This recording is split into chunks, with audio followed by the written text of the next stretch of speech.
सामने वाली सीट पर बैठे सरदार जी देर से मुझे लाहन की बातें सुना रहे थे। ओ जी ये ते कुछ भी नहीं। और जदों मैं बर्मा की लड़ाई च गया ओ जी अगों 6-6 फिरदे लंबे चौड़े गोरे और जिन्हां नूं वेख के मेरे सब साथी गाए।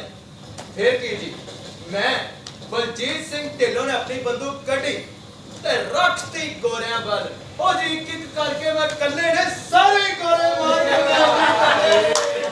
गाड़ी में पठान भी थे, जिनमें से एक जो हरे रंग की कुछ पोशाक पहने बैठा था, वो बड़ी देर से मेरे पास में बैठे बाबू के साथ हंसी मजाक कर रहा था। संभवतः यही लोग रहे होंगे, और भी लोग होंगे लेकिन वो मुझे याद नहीं। गाड़ी धीमी रफ्तार से चली जा रही थी और मैं मन ही मन बड़ा खुश था, क्योंकि मैं दिल्ली में होने वाले स्वतंत्रता दिवस समारोह देखने जा रहा था। उन्हीं दिनों पाकिस्तान के बनाए जाने का ऐलान भी किया गया था और लोग तरह तरह के अनुमान लगा रहे थे कि भविष्य में जीवन की रूपरेखा कैसी होने वाली है। ओ जी पठान साहब मैंने एक गल दसो। ओ जी मैं सुनया है नया पाकिस्तान बनने वाला। तो जेड़े अपने जिन्ना साहब ने अब दुबई में रहेंगे ना पाकिस्तान में? पाकिस्तान क्यों चले जाएंगे? अब बम्बई आते जाते रहेंगे। अच्छा बम्बई छोड़ने का क्या तुम? अच्छा ओए हाँ जो गुरदासपुर से लाहौर तक ही बने हैं भाई। इनसे पूछ ले, वो पता नहीं। अच्छा कोई नहीं जानता था कि कौन सा कदम ठीक होगा और कौन सा कदम गलत। एक और तो हिंदुस्तान के आजाद हो जाने का जोश था, तो दूसरी ओर पाकिस्तान के बन जाने का जोश। शायद झेलम का स्टेशन पीछे छूट चुका था कि तभी पठानों ने अपनी पोटली खोल ली और खाने का डब्बा निकाला। भाई साहब बहुत भूख लगी है, बहुत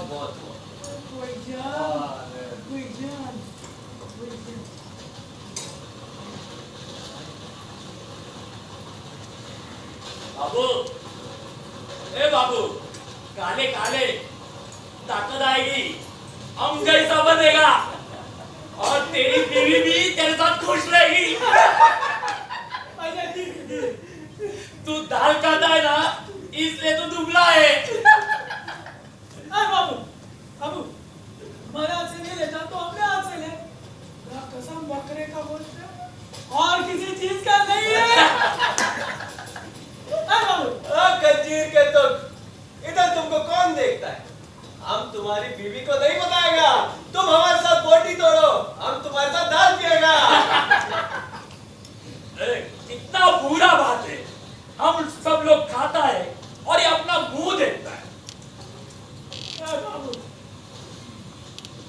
ओए ओए इसलिए नहीं खा रहा क्योंकि तुम्हारे हाथ गंदे ने और कंजरो हुने सुत्ते उठे हो और उठते सारे अपने गंदे मंदे हत्थां नाल खान लग पे।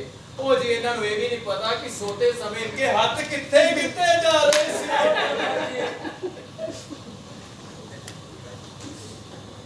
ओ बाबू, आजा, यहाँ पर आके बैठो, हम तुम्हारे साथ किस्सा कहानी की बात करेगा। आजा बाबू, आजा आजा।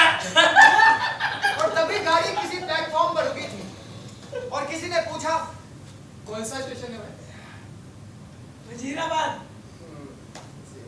गाड़ी वहां थोड़ी देर के लिए खड़ी रही, लेकिन छूटने से पहले एक छोटी सी घटना घटी। एक आदमी मेरे डिब्बे में से पानी लेने उतरा था और नल पर जाकर पानी भर ही रहा था कि भागकर डिब्बे में लौट आया।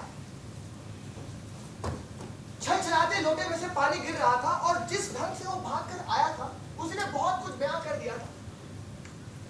नल पर शायद 3-4 आदमी और भी खड़े होंगे जो पानी लेने उतरे थे। सब के सब देखते देखते अपने के डिब्बे की ओर भाग गए और पूरा प्लेटफॉर्म खाली हो गया।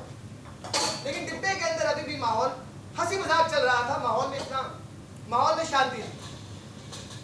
कहीं कोई गड़बड़ है, कहीं कुछ था, जरूर था, लेकिन क्या था ये कोई भी स्पष्ट नहीं जानता था। हालांकि मैं अनेक दंगे देख चुका था, इसलिए वातावरण में होने वाली इन छोटी तब्दीलियों को भी भाग जाता था। जैसे कि खटाक से बंद होते दरवाजे, भागते लोग, चुप्पी, सन्नाटा, ये सभी दंगों के चिन्ह होते हैं। आ जाओ जल्दी आओ, जल्दी आओ, ट्रेन छूट जाएगी। ओए कितने आ रहे हैं? भाई जगह नहीं यहाँ पे। ओए कितने आ रहे हैं? जगह तेरे प्योरी है, चल बात। दरवाजा। अरे भाई मेरे पास टिकट है। और डब्बे में जगह नहीं है। मजा लो, जब को भी लेकर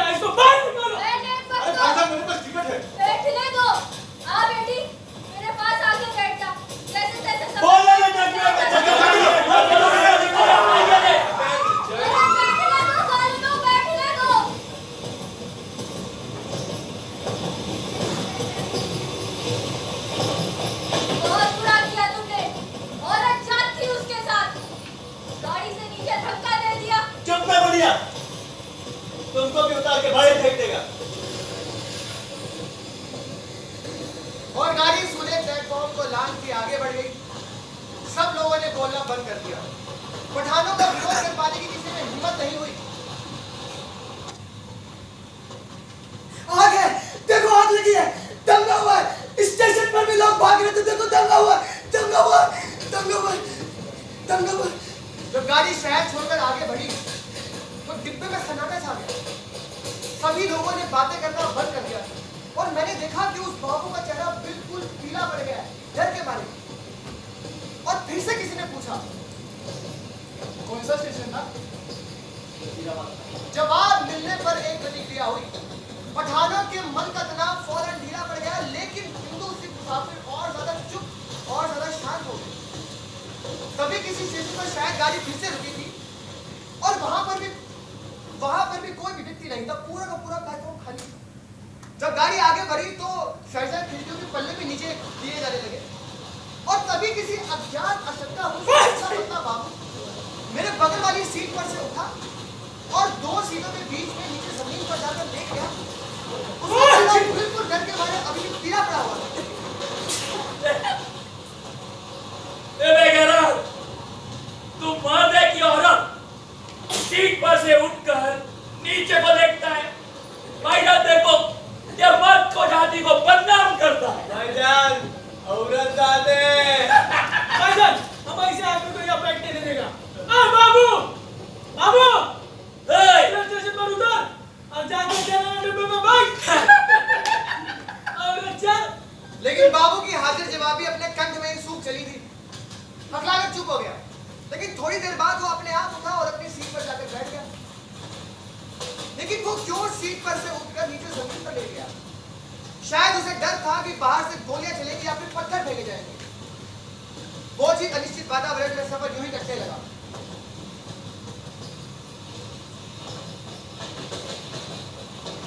हरबंस पूरा निकल गया, हरबंस पूरा निकल गया, वो हरबंस पूरा निकल गया, हरबंस पूरा निकल गया। बाबू, बाबू, उतरेगा तू? चल उतरेगा? भाईजान जल्दी खींचो, खींचो, भाईजान जल्दी खींचो। हरबंस पूरा निकल गया। बाबू ने कोई उत्तर नहीं दिया और चुपचाप अपनी सीट पर बैठ गया और एक टक बाहर की ओर देखता रहा। तभी खटाक की सी आवाज और इंजन ने सीटी की। शायद गाड़ी में लाइट बची थी, कोई स्टेशन आने वाला था और बाबू झांक कर उस ओर देखने लगा जहां गाड़ी आगे बढ़ी जा रही थी। शहर आ गया, अमृतसर आ गया, अमृतसर आ गया और पठान के बच्चे नीचे उतरते हैं मां के। हमने आपको पठान से बता नीचे उतर। बाबू, सादा पकड़ पकड़ नहीं करने का। साला पठान तो गाली देता, तुम्हारी जबान खींच देगा। गाली किसको देता तू? शर्म करो, ये कोई लड़ने की जगह नहीं है। वो थोड़े समय का सफर बाकी है, आराम से बैठेगा। तेरी मैं लात न तोड़ दूं। चल मैं बात चल। नहीं कहना। सरदार जी, बस ओए। सरदार जी, सब उस औरत को बाहर निकाला था, हमने भी बाहर निकाला। ये साला मादरचोद हमको गाली देता। क्या कर रहे हो? शर्म करो। अरे रुक जा बंदो, कुछ तो होश करो। अपने घर को शेर समझता क्या? तू यही रुक तू। बस ओए। यही रुक। और बैठो ही, रामना कोई नहीं लड़ेगा। बैठो। ये यार शर्म करो तुसी। भाईजान, दूसरे डिब्बे और में। तभी गाड़ी अमृतसर के प्लेटफॉर्म पर रुकी। प्लेटफॉर्म लोगों से खचाखच भरा हुआ था। सभी लोग एक ही सवाल कर रहे थे कि पीछे क्या हुआ है, कहां पर दंगा हुआ है। और इसी बीच वो तीनों पठान चुपचाप अपनी पोटली उठाए डिब्बे से बाहर निकल गए। और तभी मैंने देखा कि वो बाबू दूर से कहीं से चला आ रहा है और उसके हाथ में एक लोहे की रॉड भी थी।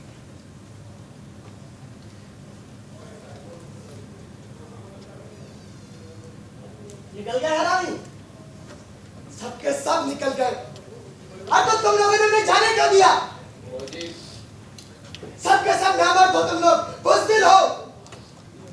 कुछ नहीं कर सकते। धीरे धीरे हिचकोले खाती गाड़ी आगे बढ़ने लगी।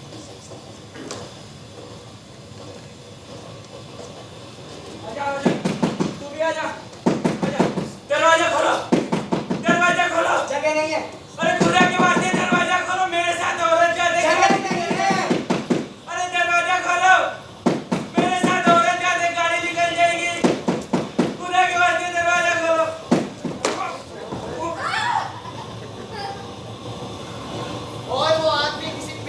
भांति जमीन पर जा गिरा।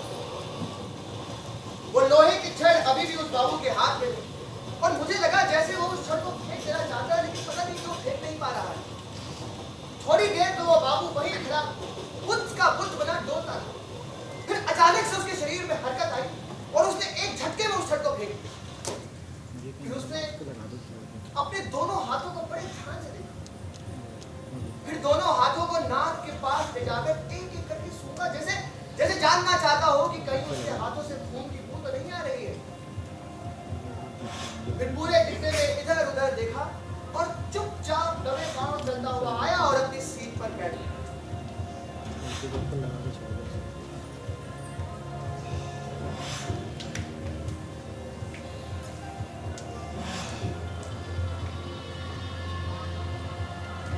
वो क्या बात है बाबूजी यार, तुसी तो बड़े गुर्दे वाले हो जी, क्या हिम्मत दिखाई जी आप। और देखा तो वैसे तुसी दुबले पतले जे, पर क्या दलेरी दिखाई जी हैं। वो जी ਤੁਹਾਡੇ ਦਾਤੋਂ ਤਿੰਨ ਪਠਾਨ ਗੱਡੀ ਛੱਡ ਕੇ ਭੱਜ ਗਏ। और एक ਗੱਲ ਪੱਕੀ ਹੈ ਬਾਬੂਜੀ, ਜੇ ਕਿਤੇ ਹੋ ਇੱਥੇ ਬੈਠੇ ਰਹਿ ਜਾਂਦੇ, ਤੁਸੀਂ ਇੱਕ ਦੋ ਜਾਣਿਆਂ ਦੇ ਸਿਰ ਮੂੰਹ ਤੋੜ ਦੇਣੇ ਸੀ, ਹੈ ਨਾ ਬਾਬੂਜੀ, ਸਹੀ ਕਹਿ ਰਹਾ मैं, ਤੁਸੀਂ ਗੁੱਸੇ वाले हो। और बाबू जवाब में मुस्कुराया, एक विभत्स मुस्कान, और देर तक सरदार जी के चेहरे की ओर देखता रहा। अमृतसर आ गया था।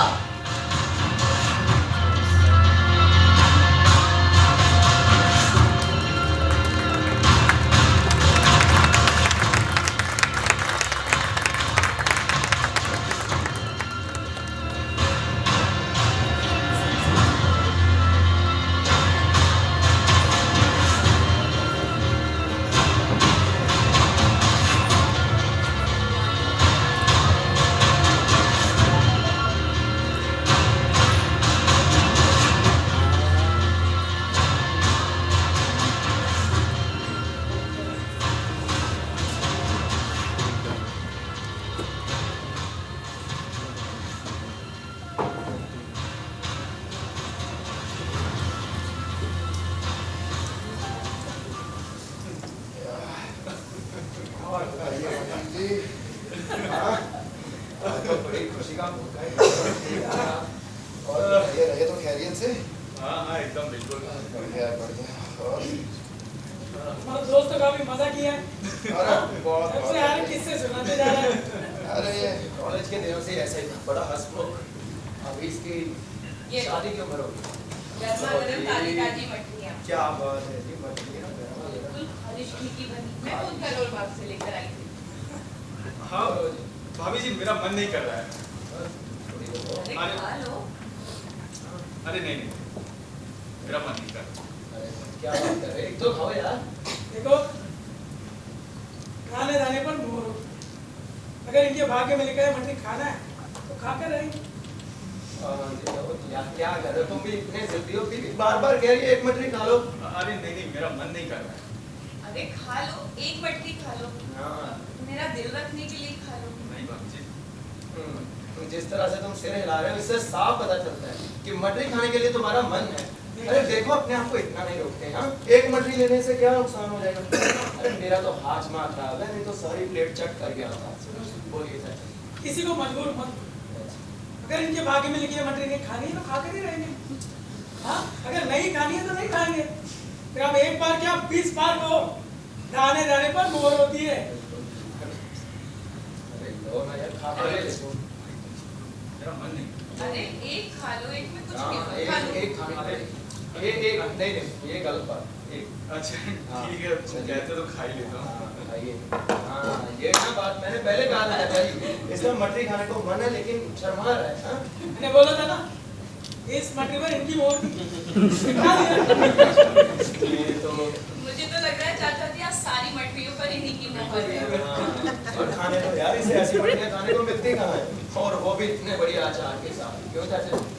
अरे छोड़ो, इन्हें किस चीज की कमी। ये मछली खाने वाले बने तो मैं इन्हें रोज मछलियाँ खिलाऊं। मछलियाँ इनसे बढ़कर है क्या? बात है हाँ। शीला मैं तो कहता हूँ एक दो तुम भी खा लो, नहीं तो आज सारी ये प्लेट साफ कर जाएगी। क्यों चाचा जी? आज तो लगता है मछली पर सिर्फ इसी की मोहर। शीला कैसे खा सकती? क्यों? अगर इन मछली पर इनकी मोहर है तो शीला कैसे खा सकती? ये बात है ना। शीला खाओ एक। जाओ चाचा जी लो लो चलो चाचा जी को साबित करने के लिए यही सही बोलिए चाचा अब जी बताओ चाचा जी इनकी मोदी बोला क्या इस मटर पर शीला की मोहर दी ये तो कोई बात नहीं ये तो कोई बात नहीं और चलो बात ना अभी ना चाचा ध्यान रखना हाँ भैया क्या आवाज है? तुम्हें क्या कुछ करो आराम से बोलो चाचा जी चाचा जी तुम्हें क्या करूं जब देखो भाग्य की दुआई देते रहते हैं तुम्हें पता है उन्होंने कि क्या किया था क्या मेरा भाई आया था उसे डायबिटीज थी उसे रसगुल्ला खिला दिया भाग्य की दुआई दे देकर रसगुल्ला हाँ और वो हॉस्पिटल पहुंच गया खुद तो कुछ खाते पीते नहीं है धीरे बोलो चले जाके चाचा जी मेरे कैसे अरे बहू जी चाचा जी एक गिलास दूध और दो बिस्किट तो लाना चाचा जी बिस्किट कौन सा चाहिए बेटा पार्ले जी चल जाएगा बात मैं कुछ जहर दूंगी तुम्हें वैसे चाचा जी आपकी सेहत बड़ी अच्छी है। हाँ बेटा जब अपना टाइम आएगा तो मालिक अपने आप उठा लेगा लगता है आप कोई भी बात दिल पे नहीं लेते हैं। बेटा दिल से क्या ले जो पहले से तय होता है वही होता है जो भाग्य में लिखा है वही होता है कौन सी चीज कहाँ जाएगी पहले से तय होता है मैं राजगढ़ में मैनेजर था फैक्ट्री के अंदर सब जगह दंगे फसाद हो गए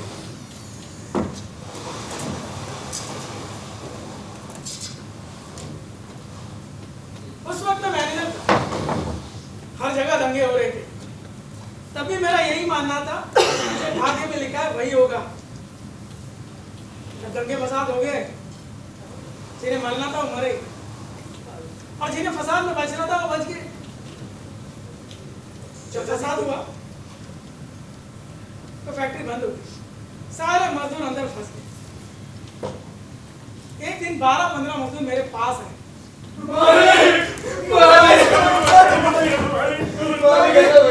क्या हुआ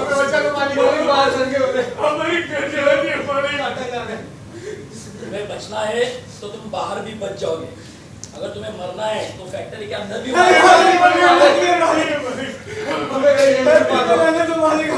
आप बेशक फैक्ट्री में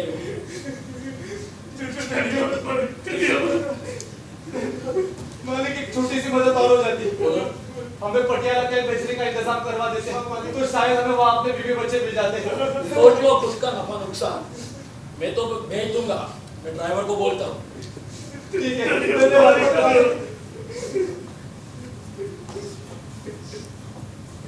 जब वो पटियाला के यहाँ पहुंच गए तो पुलंदरी के गांव के पास दिन दहाड़े उनको काट दिया गया उसके दूसरे दिन यही कोई समय होगा मेरा फैक्ट्री का पुराना नौकर इमामदीन मेरे पास है मालिक मालिक मालिक बाहर आग लगी मारकाट हो रही दंगे हो रहे मालिक मैं अपने गांव नहीं जा सकता मुझे कुछ मालूम नहीं मेरे बाल बच्चे कहाँ हैं कैसे हैं? मेरे लिए सारे रास्ते बंद हुए मालिक अब मुझे पटियाला क्या भेज दीजिए क्या खबर कि मेरे घर परिवार के लोग मुझे वही मिल जाए लेकिन इस वक्त अंधेरा पड़ रहा है मैं तुम्हें कैसे भेजूंगा नहीं मालिक मैं यहाँ रहूंगा तो मारा जाऊंगा आपकी फैक्ट्री में 2 कार है अब एक कार में मुझे पटियाला के लिए भेज दे मैं आपका एहसान कभी नहीं भूलूंगा तुम्हें जाना ही है तो दिन के वक्त जाओ इस वक्त अंधेरे में कहाँ जाओगे नहीं मालिक आप मुझे यहाँ से निकाल जो होगा देखा जाएगा मुझे अपने बीवी बच्चों की बड़ी देखो इमाम जी ठीक है तुम जाना चाहते हो ना तो जाओ मैं कौन होता हूँ तुम्हें रोकने वाला शेर सिंह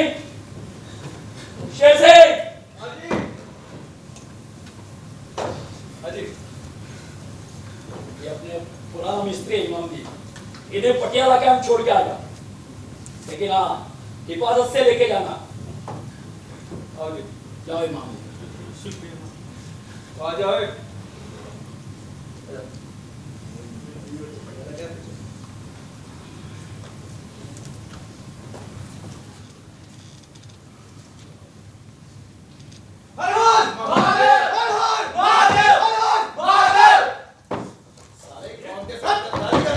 अरे ये क्या कर रहे हो हमारा शिकार हमारे हाथ से निकल चुका है अरे वो अपने बाल बच्चों को मिलना चाहता था, इसके लिए मैंने उसे भेजा। अरे हिंदू होकर मुसलमान को भगाते हो? तुम्हारा क्या लगता था तुम? अरे इतना बिगड़ते क्यों हो?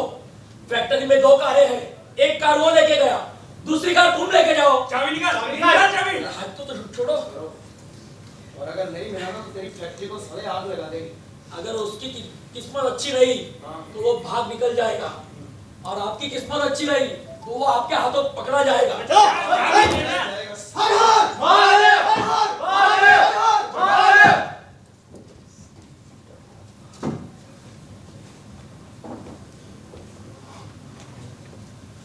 आ जाओ।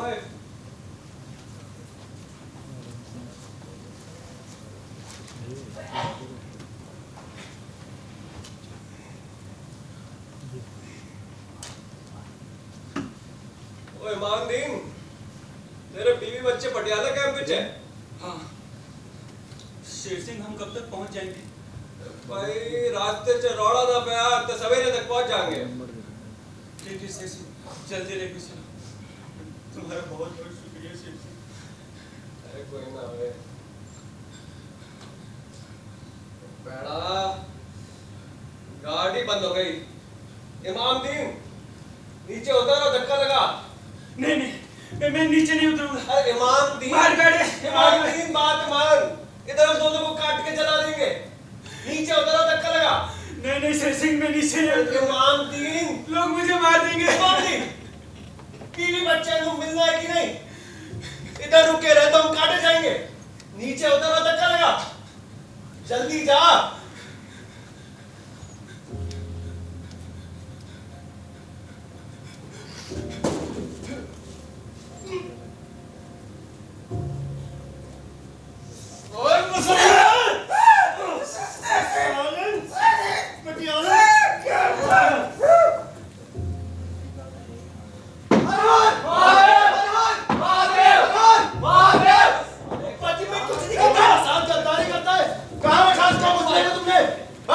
हिंदू होकर काफिरों का साथ देता है साले। कहाँ छुपा के रखा है उसको? बाजी करके क्या जला देता? किथे आ? पीछे पे है, देख लो। ये क्या हो? अगर नहीं मिला ना एक मुसल्ला और कम होया। हाँ, इसने जला दिए। अब इसका क्या करना है? छोड़ दो इसे। अपना ही काम किया है। चलो। हर हर महादेव, हर हर महादेव, हर हर महादेव।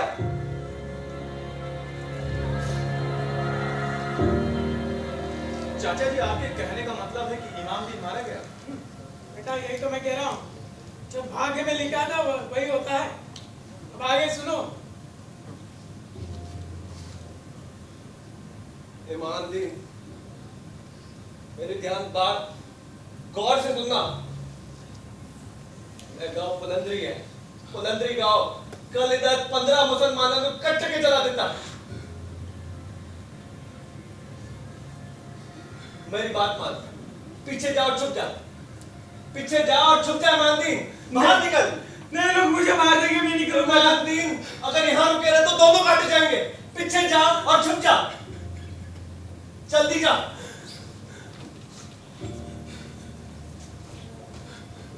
वो तेरे सामान दे। इमामदीन, सामान दे। नहीं नहीं, सामान दे। बात मान, सामान दे। नहीं, मेरा सामान है।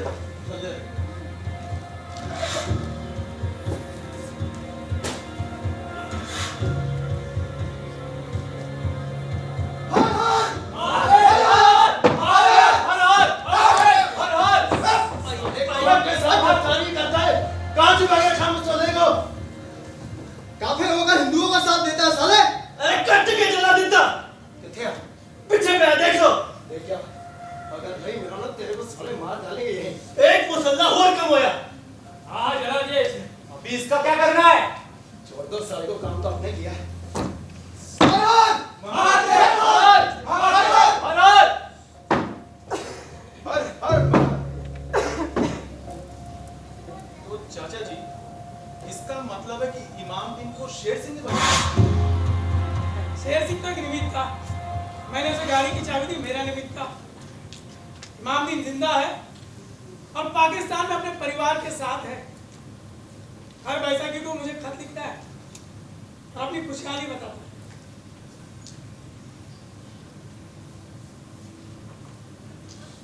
मालिक सलाम। मैं आपका पुराना नौकर इमाम। उस दिन मुझे शेर सिंह ने सही सलामत किले के पास उतार दिया था। आपने मुझे मेरी जिंदगी बख्शी है। मैं आपका किया हुआ एहसान कभी नहीं भूलूंगा। आपका बहुत बहुत शुक्रिया। अब मैं पाकिस्तान में अपनी बीवी बच्चों के साथ बहुत अच्छे से रहती हूँ। मेरी किस्मत अच्छी थी कि उस दिन कैंप में मेरे घर परिवार के लोग भी मिल गए थे। मैं आपको बैसाखी की लाख लाख बधाइयाँ देता हूँ। आप हमेशा खुश रहे, मेरी यही दुआ है। आपका पुराना नौकर इमाम।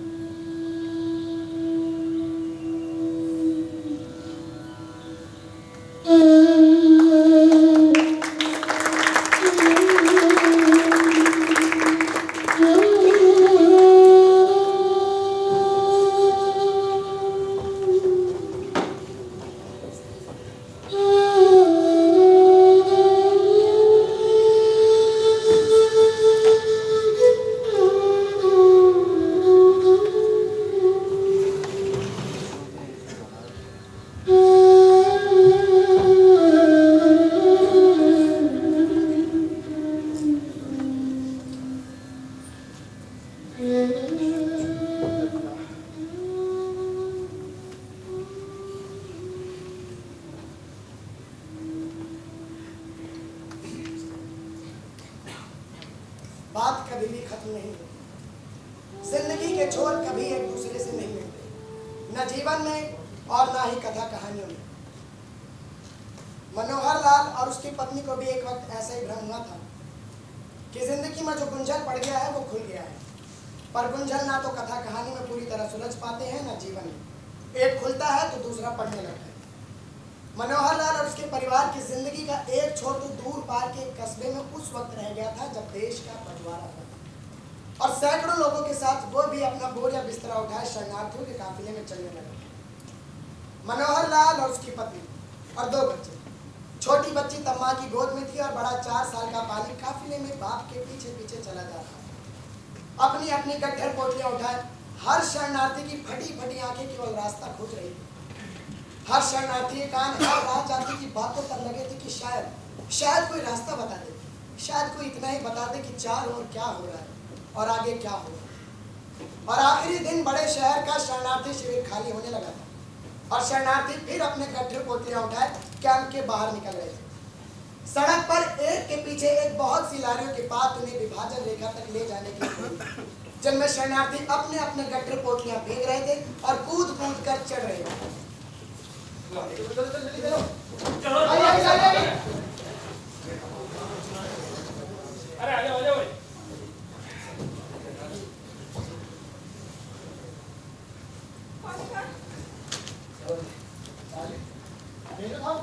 अरे अपना हाथ पकड़ के चलना था ना सामने। पाली, पाले, पाले, पाले। खचाखच भरी सड़क पर मनोहर लाल चिल्लाया जा रहा था और उसे ऐसा लग रहा था मानो किसी सुनसान बियाबान में चिल्लाया जा रहा है। अभी वो गाड़ी को ढूंढ ही रहा था कि लारियां सरकने लगी थी। अरे लारी रोको भाई, अरे लारी। पर वहां सुनता कौन था? सभी अपनी अपनी जगह चिल्लाए जा रहे थे।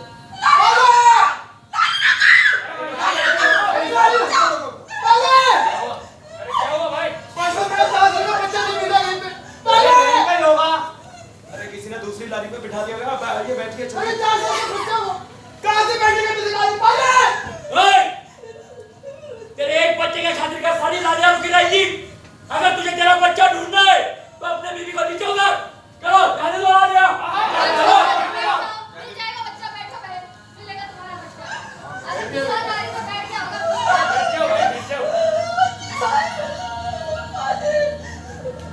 शरणार्थियों के अपने दिलों में रहम के सोते सूख चुके थे।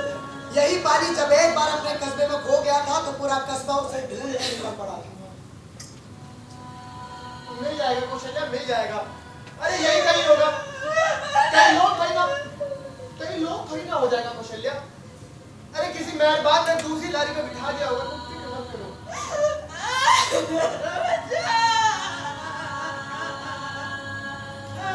अरे नहीं मिला तो क्या कर सकते हैं बताओ?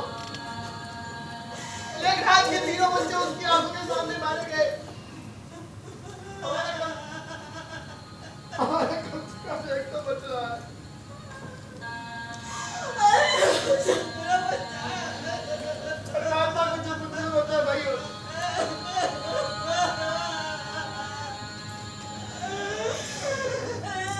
कौशल्या की सूनी सूनी आंखें अभी भी सड़क पर लगी थी। सीमा तक पहुंचते पहुंचते अंधेरा होने लगा था। बस हिचकोले थे, थकान थी, फटी फटी आंखें थी और कौशल्या अभी भी बिलख रही थी। लारियों का काफिला अमृतसर आ गया था।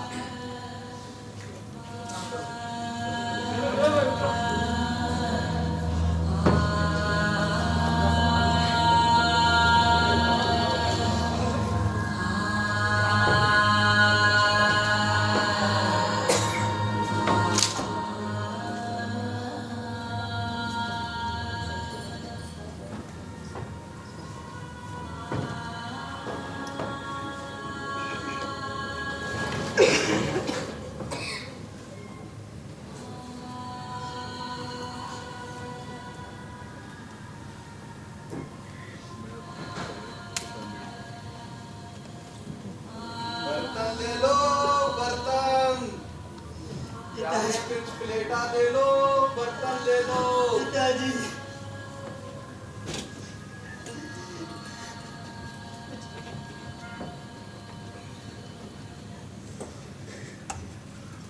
क्या हुआ बेटा? पिताजी, मैं तुम्हें तुम्हारे पिताजी के पास लेकर चलता हूँ। मैं लेकर चलता हूँ। भाईजान, भाईजान, वो अमृतसर जाने वाली गाड़ियाँ चली गई क्या?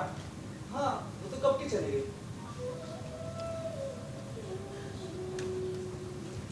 बेटा रो मत, मैं तुम्हें लेके चलता हूँ। नाम क्या तुम्हारा? पाली अच्छा अच्छा, आ जाओ, मैं तुम्हें लेके चलता हूँ। आ जाओ,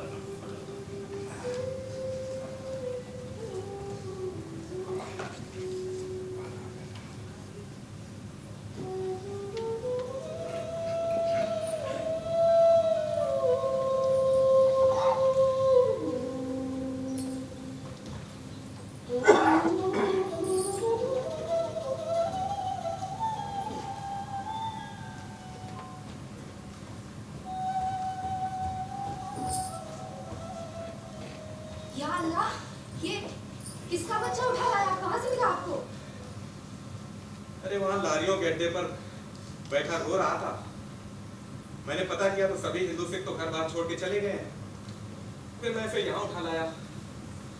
आप तो इसे वहीं छोड़कर आगे जहाँ से उठा कर लाए। इसे बदनसीब की आह हमें क्यों लगे? लेकिन हमें आग क्यों लगेगी? हम तो इस मासूम को पनाह दे रहे हैं। और वैसे भी थाने लेके गए तो वो कौन सा है इसके घर पहुंचा देंगे। वैसे इसका नाम क्या है?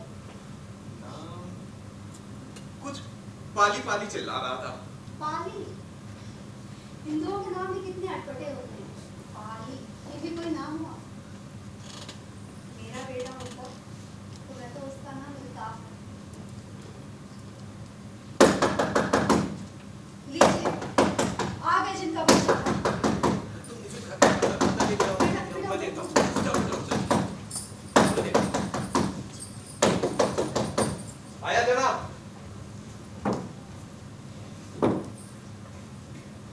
काफिर का बच्चा घर में कौन लाया? कसम कुरान शरीफ के मौलवी साहब, हमने यहाँ किसी को भी नहीं छुपा रखा है। हमने बस एक मासूम बच्चे को पनाह दी है।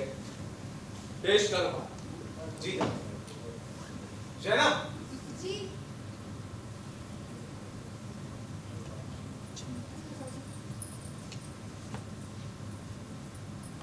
एक काफिर की औलाद को पनाह दे रही हो? बच्चा गोद ही लिया है मौलवी साहब, कोई गुनाह तो नहीं किया। सुन्नत करवाई तुमने? कलमा पढ़ाया उसे? एक काफिर की नापाक औलाद को अपनी गोद में बिठाती हो, अपना दूध पिलाती हो, सांप पालने लग गई हो तुम। शकूर, कल सवेरे बच्चे को मस्जिद शरीफ ले आए, वरना बहुत बुरा होगा। जी जनाब।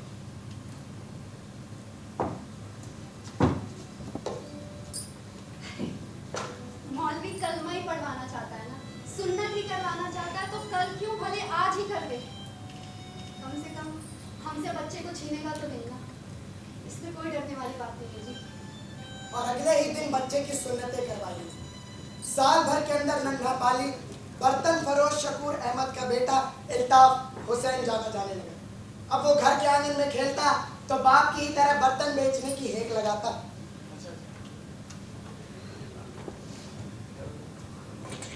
उठो उठो मुसलमानों, रोजा नहीं रखना क्या? उठो उठो मुसलमानों, रोजा नहीं रखना क्या?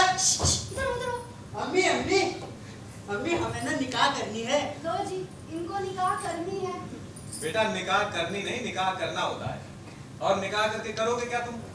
निकाह करके हम अपनी अम्मी के लिए सुंदर सी बहू लेके आएंगे। अच्छा, और अपने अब्बू के लिए क्या करोगे?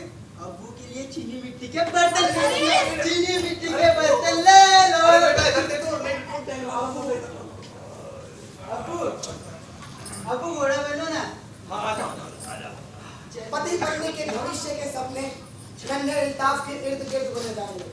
फेरी लगा लगा के बर्तन बेचने वाला शकूर अहमद उस दिन के ख्वाब देखने लगा। उस दिन के ख्वाब देखने लगा जिस दिन वो बर्तन के दुकान खोलेगा और दोनों बाप बेटे उसमें मस्ती से बैठेंगे। किसी की मोहताजी नहीं होगी, अपनी नींद सोएंगे और अपनी नींद जागेंगे। और जैनब उस दिन के ख्वाब देखने लगी जिस दिन इल्ताफ की बहू छम छम करती इस आंगन में आएगी और आंगन में रोशनी ही रोशनी छिटक जाएगी। 2 साल इसी मस्ती में बीत गए। अच्छा बेटा अब उधर जाओ। अब्बू अब तुम मम्मी के साथ रहो, हम शाम को मिलते हैं, ठीक है? ठीक है बेटा, खुदा। खुदा हाफिज़ अब्बू।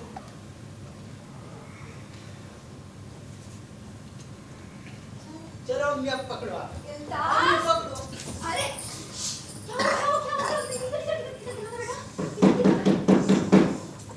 घर पर नहीं है, शाम को आना। शकूर अहमद के नाम समय है, थाने में बुलाया है। क्या बात है जी? कल सवेरे से थाने में भेज देना, जरूरी काम है। आखिरकार सुराग मिल क्या गया। जी? हिंदुस्तान से बच्चा लेने आए हैं, खत आया है, कल थाने में भेज देना, भूलना नहीं। आखिरकार सुराग मिल गया था। अमूक मोहल्ले में बर्तन फरोश शकूर अहमद के घर पर बेटा रह रहा है, इस बात का पता चल चुका था।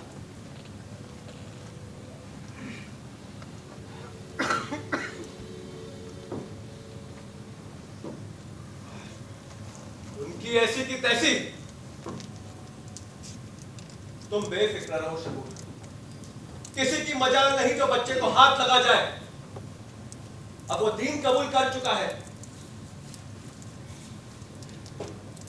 समन की तामीर करवा ले, जब हवलदार आएगा वो तो खुद ही लिख देगा कि शकूर अहमद घर पर नहीं है, कब लौटेगा मालूम नहीं। अगर समन बार बार आने लगे तो बच्चे को लेकर मियां बीवी कुछ दिनों के लिए इधर उधर हो जाए। अभी देखते हैं कैसे बच्चा ले जाते हैं।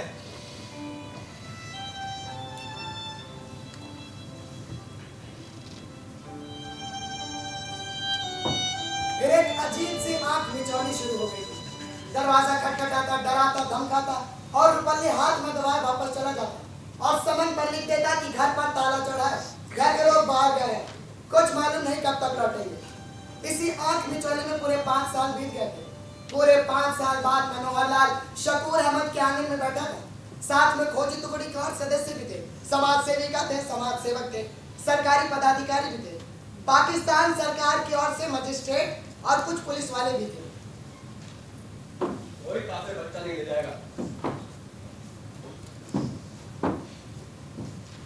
हाँ जी बोलिए। बच्चे को तलब कीजिए। हमने किसी का बच्चा नहीं चुराया, हम बच्चे को क्यों भेजे जी? मैंने कहा बच्चे को तलब कीजिए। जी जनाब। आ जाओ बेटा। चले जाओ बेटा। बेटा इधर आओ।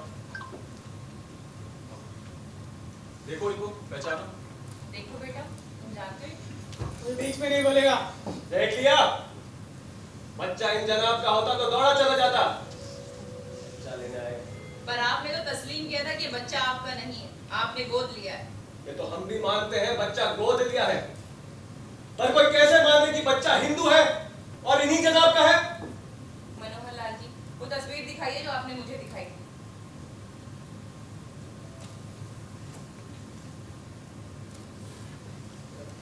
जनाब तस्वीर से क्या होता है? आपने मेरे घर में इतनी तस्वीरें देखी तो हैं।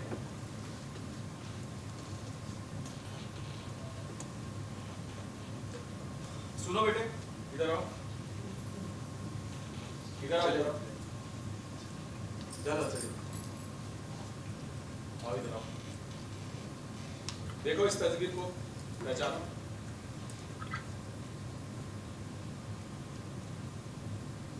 बोलो।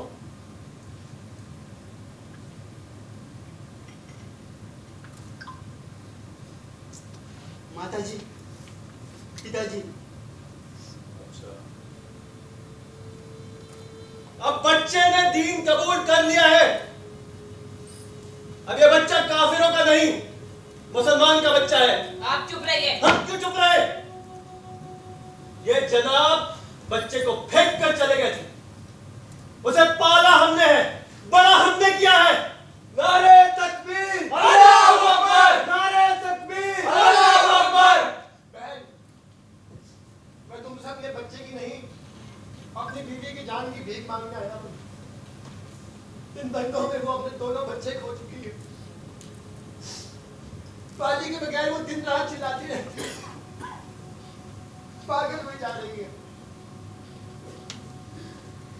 मैं तुम्हारे सामने हाथ जोड़ता हूँ, तुम्हारे पैर।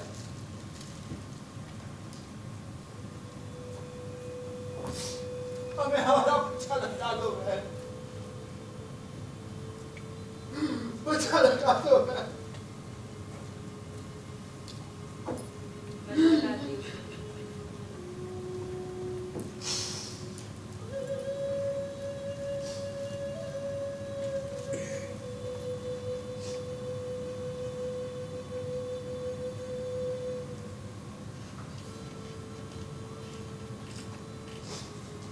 ठहरो।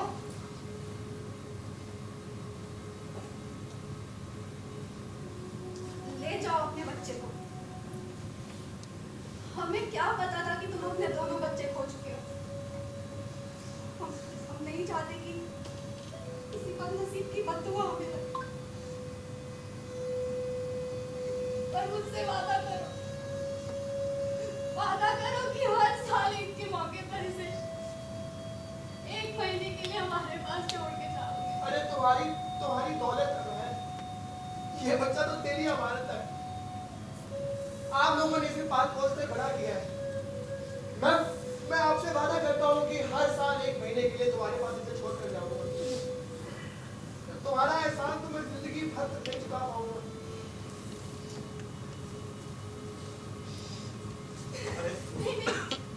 भाई साहब, बच्चा आप ही का है, हमने तो केवल पाला है।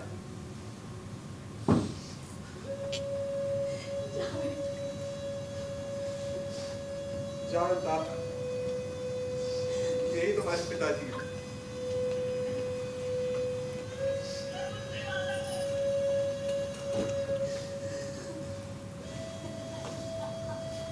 इल्ताफ, जाने से पहले एक बार अपने अब्बू से गले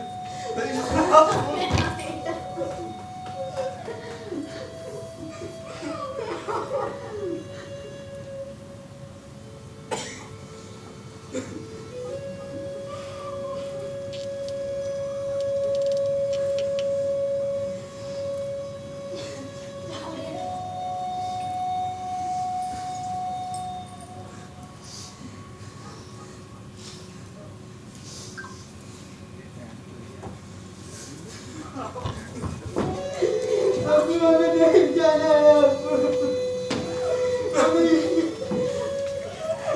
अम्मी, हम आपको कभी तक नहीं करेंगे। अम्मी नहीं। हाँ बेटा। अम्मी,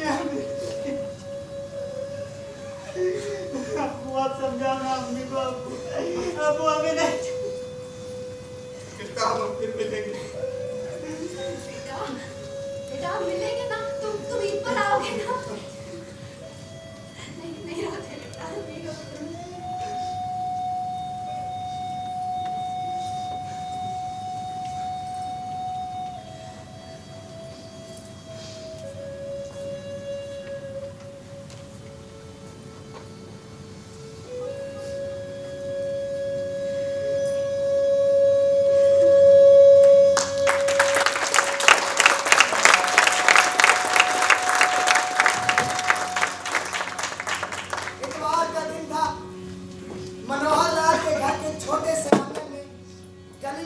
स्त्रियां बैठी गीत गा रही थी।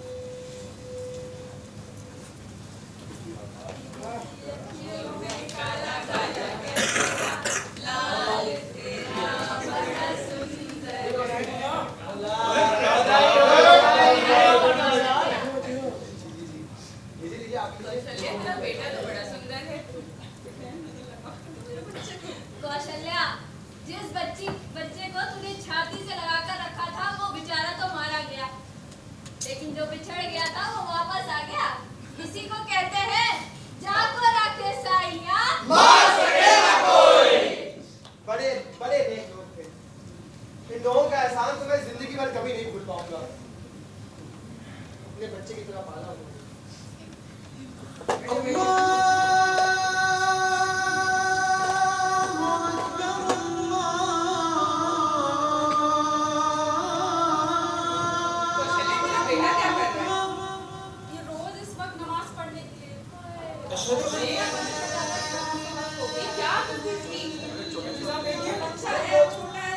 अभी इसकी आदत छुड़वाओगे तो छूट जाएगी, वरना ये लड़का मुसलमान बना रहेगा। उन लोगों ने 7 साल तक इसे पाल पोस कर बड़ा किया है। बच्चा अभी धीरे आते छूट जाएंगे। आप मेरी बात कीजिए। मैं लड़के को मुसलमान बनाकर भेजा है, फिर भी आप उनकी तरह सफाई दिए जा रहे हो। बड़े नेक लोग थे वो, बच्चे को पाल पोस कर बड़ा करके थे। आप ये क्या कर रहा है? हाँ, ये क्या कर रहा है? यहाँ नमाज नहीं चलेगी। देखा, मुसलमानों ने इसके जहन में तासुब का जहर भर दिया है। बुलाओ पंडित को। इसी को तबलीग कहते हैं। पंडित जी,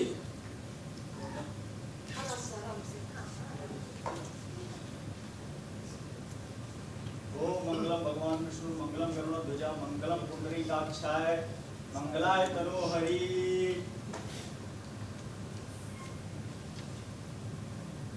बालक, क्या नाम है तुम्हारा? इल्ताफ। इल्ताफ, तेरा नाम पाली है। यशपाल है। बोल पाली है। बोल तेरा नाम पाली है। बोल पाली पाली। अब ये हिंदू का बच्चा हुआ। चलो, हमें अपने अब्बू के पास जाना है। मुझे यहाँ पे नहीं रहना।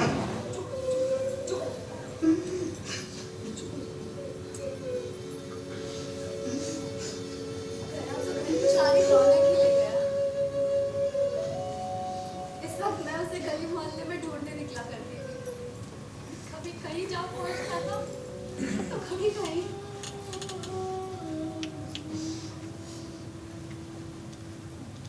क्यों जी? ईद पर वो लोग इल्ताफ को भेजेंगे ना यहाँ? बताइए ना, इल्ताफ हमारा इल्ताफ ईद पर आएगा ना हमारे पास? अरे आप कहा कहते थे ना कि आपका कोई नाती है जो बरेली में रहता है, वो हम चलते हैं ना, वहां रह जाएंगे और अपने इल्ताफ से भी मिल लेंगे। मुझे मेरे इल्ताफ की बहुत याद आती है। बताइए ना, क्या हम चलेंगे अपने इल्ताफ से मिलने? आप चुप मत रहिए, कुछ तो कहिए। क्या हम चलेंगे अपने इल्ताफ से मिलने? मैं मर जाऊंगी अपने इल्ताफ के बिना। आप कुछ तो कहिए, मुझे मेरा इल्ताफ चाहिए। जैनब, वो इल्ताफ नहीं, वो पाली है। वो पाली है। अरे चाहे वो इल्ताफ हो चाहे पाली हो, पर है तो वो हमारा ही बेटा ना।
थिएटर स्टूडियो मुंबई की प्रस्तुति थी। नाटक के लेखक शीशम साहनी हैं। नाटक में संगीत दिया है डॉक्टर संगीता गौड़ मैम ने।